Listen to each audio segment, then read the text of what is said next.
Have you ever started a trading card game and immediately fallen into the deck building rabbit hole? Maybe you bought a starter deck. Maybe a friend taught you how to play. Maybe you opened one really cool card and thought, I want to build around this. And suddenly you're building deck after deck after deck. That's been my problem with basically every TCG I've played.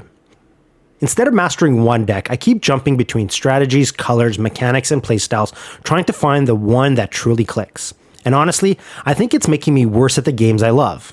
So today I want to talk about my ongoing deck building addiction across Grand Archive, Gundam, Riftbound, and One Piece, and whether constantly changing decks is actually holding me back as a player. There seems to be two kinds of TCG players. The first type finds one deck they love and fully commits to it.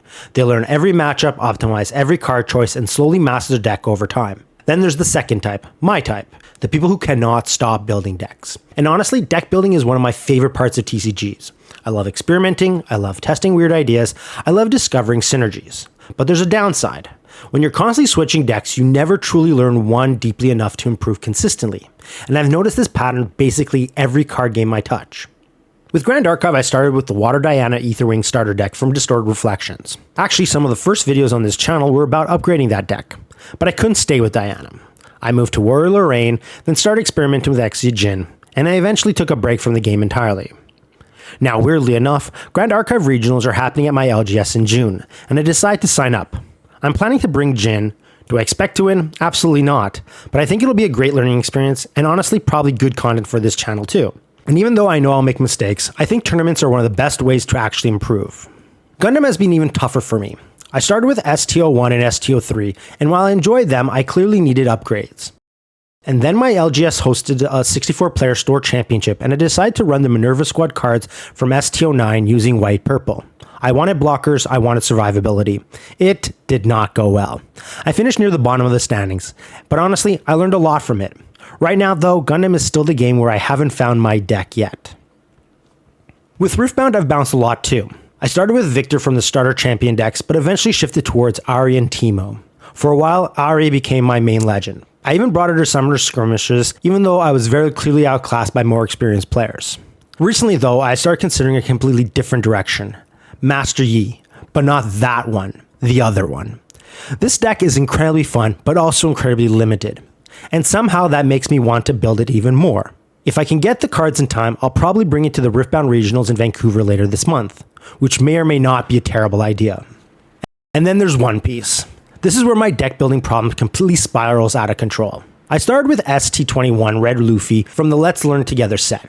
It was fine, but after going to locals, I realized very quickly how limited it was in comparison to what everyone else is playing. And then OP14 happened. I pulled blue, yellow Boa Hancock and immediately decided, yep, this is my deck. I bought a booster box, hunted down singles, and started upgrading the deck however I could. And honestly, Boa is still the deck I know best. But of course, I couldn't stop there. Since then, I've built deck after deck after deck. I've got Egghead Luffy, Red Yellow Bonnie, Green Uta, Green Yellow Amato, Blue Red Vivi, Red Green Smoker, and that's not even counting the decks I've built but barely touched like Red Law, Kobe, and Black Purple Luffy. I even built Blue Nami, right before that deck rotated out. And this is where I finally realized the problem. Because I spend so much time experimenting, I'm not actually mastering anything. Sure, I know Boa the best, but every time I switch decks at local, I'm relearning matchups, sequences, resource management, and other win conditions from scratch. And I've noticed something else too. I naturally gravitate towards yellow and multicolor leaders. I like flexibility, I like survivability, I like having extra life. But because of that, I barely understand black and purple.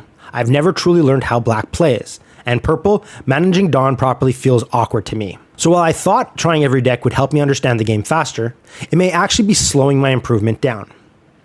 Honestly, if you're a new player to One Piece, I probably recommend starting with Egghead Luffy. The starter deck is solid, the upgrade paths are pretty clear, and having 6 life gives newer players more room to make mistakes and actually learn the game. That extra survivability matters a lot when you're learning. The funny thing is, I don't think deck building itself is the problem. I think the real challenge is knowing when to experiment and when to commit. Because eventually, if you really want to improve competitively, you need repetition. You need matchup knowledge, you need muscle memory, you need experience with one strategy over time. And I think I'm finally starting to realize that. For Grand Archive, Jin might actually be my deck.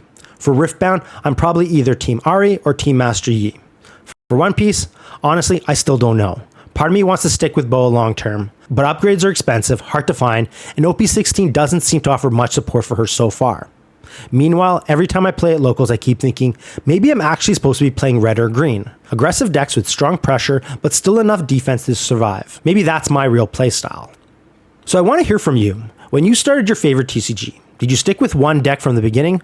Or were you like me, constantly bouncing between ideas trying to find the perfect fit? And if you also have deck building problem, please tell me I'm not alone. Drop your favorite deck, leader, or playstyle down in the comments. And if you enjoyed this video, make sure to like, subscribe, and check out the rest of the channel, especially if you enjoy TCG discussions, deck building, tournament experience, and learning these games alongside me. Thanks for watching, and I'll see you in the next one.